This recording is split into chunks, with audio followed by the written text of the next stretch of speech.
the man who tried for more than 8 years to expose Bernie Madoff. Fascinating story. Yeah, it really is, and more details have emerged over the last 3 years. When Bernard Madoff was arrested 3 years ago, many people couldn't believe his crimes had gone undetected for so long, and that astonishment, it turned to anger when it was revealed that one man uncovered the Ponzi scheme, even went to the Securities and Exchange Commission 5 times to try and expose it.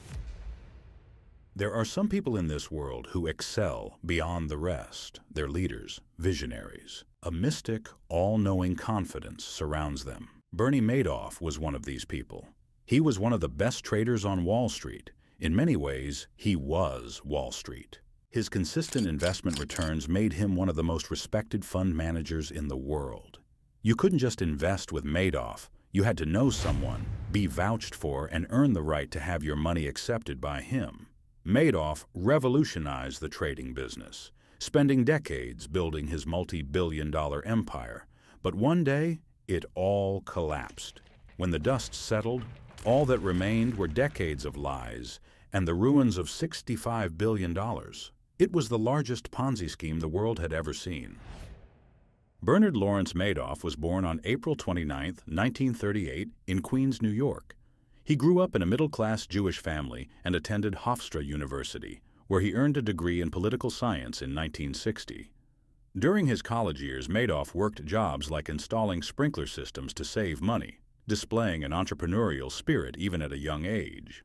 After graduating, Madoff founded Bernard L. Madoff Investment Securities, LLC in 1960 with $5,000 he had earned from his summer jobs, supplemented by a loan from his father-in-law. This marked the beginning of everything. To stay competitive against larger investment firms, Madoff turned to technology. His firm pioneered the use of electronic trading, moving away from the traditional reliance on human traders. This technological focus allowed the company to offer lower-cost services, ultimately securing a substantial share of market transactions.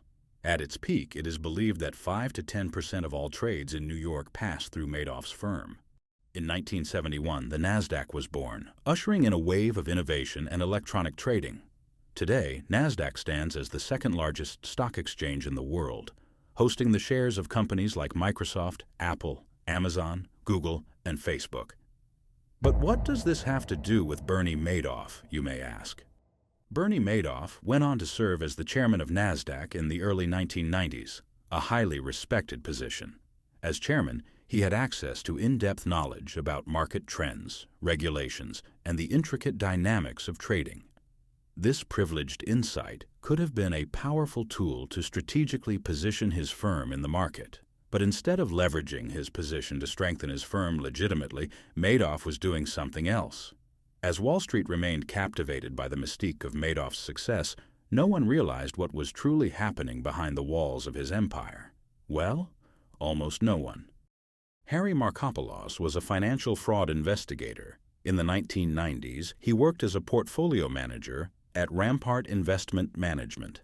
In 1999, his firm learned that a hedge fund manager associated with one of their partners was consistently achieving a 1 to 2% profit per month, an anomaly in the investment world.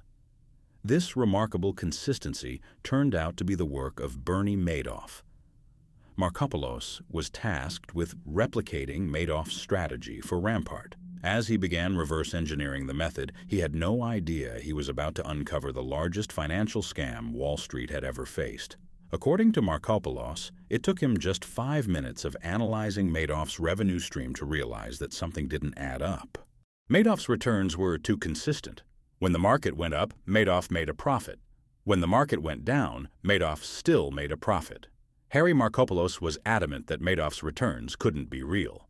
They seemed impervious to market conditions, showing almost no fluctuation regardless of market movements. After analyzing the situation, Harry came to 2 possible conclusions. Either Madoff was trading on insider information, exploiting his privileges as a former NASDAQ chairman, or the entire operation was a massive Ponzi scheme, often referred to as a pyramid scheme. A pyramid scheme operates on a straightforward but deceptive concept. Investors entrust their money to Madoff, expecting him to invest it and generate profitable returns. However, the so-called returns don't come from actual investments. Instead, Madoff takes a portion of the investor's own money, or funds from new investors, and redistributes it back to them, presenting it as a legitimate return on investment. Over time, this system inevitably collapses because it requires an ever-increasing flow of new investors to sustain the payouts. As more people join, the scam grows larger and harder to maintain. On paper, investors believed their money was being actively managed and generating significant returns. In reality, the funds were funneled into Madoff's own accounts and used to pay earlier investors, keeping the illusion alive. For a while, it seems almost unbelievable that a scheme of this scale could unfold under the watch of some of the world's most brilliant financial minds. But that was Madoff's skill. He was a master of deception, convincing others of his credibility. After all, who would dare question the man who played a pivotal role in shaping modern Wall Street?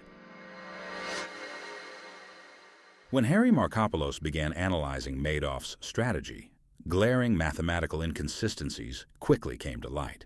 For example, he calculated that for Madoff's approach to work, he would need to execute more options on the Chicago Board Options Exchange than actually existed. Moreover, Harry couldn't find a single transaction tied to Madoff's firm on the exchange. He reached out to a dozen equity firms, but none had ever traded with Madoff. This was highly suspicious. In reality, Madoff hadn't made a single trade since 1993, or perhaps even earlier. In 2000, Markopolos took his findings to the Securities and Exchange Commission, SEC. However, without hard evidence, only theories and red flags, no investigation was launched. Markopolos wasn't the only one with doubts about Madoff. When asked about it years later, he confirmed that hundreds of people on Wall Street had been suspicious. But when questioned why none of them reported anything, he replied, "People in glass houses don't throw stones." By 2005, Harry Markopolos had uncovered many more red flags surrounding Bernie Madoff. As a result, the SEC eventually opened an investigation in 2006. However, Madoff had connections within the SEC and on occasion was even called upon to provide advice. He also knew how to manipulate auditors. Testimony from former employees described how they cooled falsified documents in a refrigerator to ensure auditors wouldn't notice they had been freshly printed. Despite these efforts, the investigation was closed just 11 months later, citing a lack of evidence. In a brazen display of arrogance, Madoff later praised the SEC, remarking, "In today's regulatory environment, it's virtually impossible to violate rules."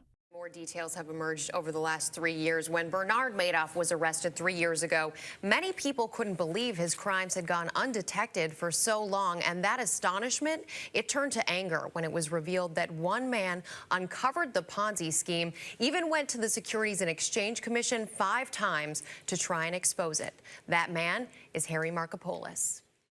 In Wall Street, I think the standard industry mantra is don't throw stones because you live in a glass house. If I don't dish the dirt on my competitors, they won't dish the dirt on me. And I think that's always been that way because Wall Street is based upon a corrupt culture. It's what the clients don't know benefits us. By this time, Madoff must have realized that it was only a matter of time before the hypocrisy in his words would be exposed. Ironically, it wasn't the efforts of the SEC or Harry Markopolos that ultimately brought him down. Instead, larger forces came into play, triggering the collapse of his empire. It was December 2008, and Wall Street was awash in red. The financial crisis had gripped the world, shaking markets to their core and leaving investors desperate for liquidity. Trillions of dollars vanished from the stock market as the collapse of subprime mortgages in the U.S. triggered a global economic crisis. Waves of panic swept through investors, prompting them to cut their losses and withdraw their funds. Bernie Madoff, aware that the end of his scheme was near, scrambled to keep his fraudulent empire afloat. Without new money flowing in and mounting demands from clients seeking to recover their investments, his Ponzi scheme began to unravel. Desperate for cash, Madoff tried every possible tactic. He created Madoff Securities International, a London-based subsidiary that suspiciously had no actual clients. In November, this entity transferred $164 million, while billionaire Carl Shapiro injected $250 million at the start of December. Days later, Madoff secured another $10 million. He even circulated a 19-page booklet across Wall Street promoting a new investment scheme in a last-ditch effort to attract funds. Yet, it was all in vain. Withdrawals far exceeded the money he could bring in, and the stark truth became undeniable. He didn't have the funds to repay his investors. Facing the inevitable, Madoff chose not to flee or hide. He accepted the collapse of his empire and turned himself in. The game was over. His actions had obliterated $65 billion, leaving thousands of investors devastated and struggling to rebuild their lives. Madoff had been running his Ponzi scheme alongside a legitimate business, where his sons, Mark and Andrew, were actively involved. Despite the firm bleeding cash during the global financial meltdown, Madoff announced plans to issue nearly $200 million in staff bonuses 2 months ahead of schedule. His sons opposed the decision, questioning its logic given the company's dire financial situation. Under pressure, Madoff finally revealed the truth. He confessed to Mark and Andrew about the Ponzi scheme. He explained that the bonuses were part of his plan to turn himself in by the end of the week, believing the payouts would soften the blow of his impending confession. Mark and Andrew claimed this was the first time they had learned about their father's fraudulent activities. Shocked and fearful they might be implicated, they immediately sought legal counsel. Acting swiftly, they reported their father to the authorities before any bonuses tied to the fraudulent scheme could be distributed. Soon after, Bernie Madoff was arrested at his home. Released on bail, he was placed under house arrest. On Christmas Eve, Bernie and his wife, Ruth, sat together in their home, overwhelmed by the collapse of the life they had built. Struggling to cope with the shame and despair, they decided to take a mix of prescription medications. However, when Christmas morning arrived, they woke up to find that they had survived. Bernie was left to face the grim reality of his crimes and the knowledge that his future now meant spending the rest of his life in prison. In the end, Bernie Madoff did not fight the accusations. He admitted to his crimes, expressed remorse, and offered no excuses. His fraudulent scheme had wiped out $65 billion in investments, devastating billionaire fortunes and the pension funds of everyday people across the U.S. At a time when the economy was already in crisis, countless individuals lost their life savings. Madoff pleaded guilty, and within a few months, he was sentenced to 150 years in prison. In his final years, confined to a medium-security prison in North Carolina, Bernie Madoff lived a solitary existence. The scandal he orchestrated had irreparably shattered his family. Both of his sons died. Mark took his own life, unable to bear the shame, and Andrew succumbed to cancer. His wife, Ruth, distanced herself from him and stopped communicating altogether. In 2019, Madoff requested a reduction in his sentence or compassionate release, but the U.S. government did not respond. In 2020, after being diagnosed with a terminal illness and given just 18 months to live, he made another plea for release, this time addressing then-President Donald Trump. However, the request was denied, with officials citing the enormity of his crimes and the irreparable harm he had caused. On April 19, 2021, just 10 days before his 83rd birthday, Bernie Madoff passed away in prison, marking the end of one of the most infamous financial scandals in history. The story of Bernie Madoff is a stark reminder of the devastating consequences of unchecked greed and deception. It serves as both a cautionary tale for those who chase wealth at the expense of integrity and a critique of the institutions tasked with safeguarding financial markets. Madoff's charm and reputation allowed him to manipulate not only his investors but also the very system designed to protect them. His downfall was not just a personal tragedy, but a collective failure of oversight, ethics, and vigilance. Thousands of lives were upended, retirements vanished, dreams shattered, and trust irreparably broken.